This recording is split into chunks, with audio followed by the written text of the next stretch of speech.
Hey everyone, welcome back to the GoEngineer YouTube channel. My name is Travis Quick. In today's video, we'll show you how to mirror parts in SOLIDWORKS using two different but simple methods.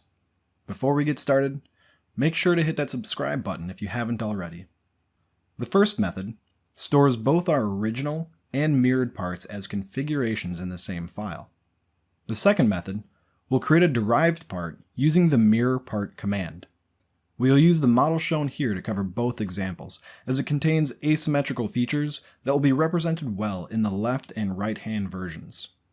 To begin, we will create a new right hand configuration labeled RH. We need to identify a mirror surface, face, or plane.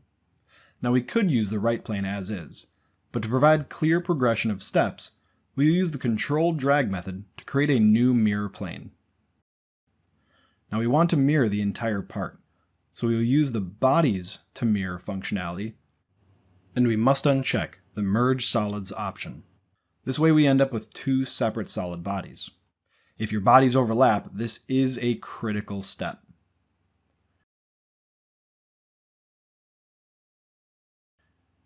Next, we can use the delete body command to delete the initial part.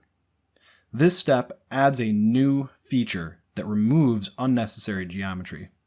This is super helpful when we want to remove content from our graphics area, but not completely remove them from the history of our model. This completes our first method, and we can toggle between our two configurations to see the left and right hand versions. When using the second method, we will access the mirror part command found within the Insert toolbar menu. However, notice here the command is grayed out. SOLIDWORKS is trying to tell us what we need to use this command. We just need to remember where to look. And in the bottom left-hand corner, it says creates a mirrored version of the active part about the selected plane. We already have an active part. We just need to select a plane as well. We will use the same plane of symmetry as before.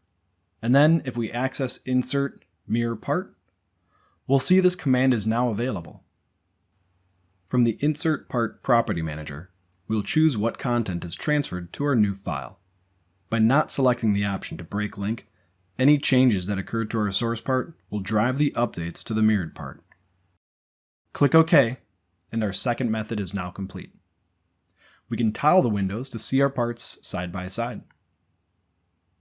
I hope these steps will provide you the tools you need to quickly create a mirrored part of your own. Thanks for watching, and if you enjoyed this video, please subscribe. Leave us a comment below if you have a topic you'd like us to cover in a future video. And visit our website, goengineer.com, for access to professional training, upcoming events, and more from your #1 online technical resource. I'm Travis Quick, and take care.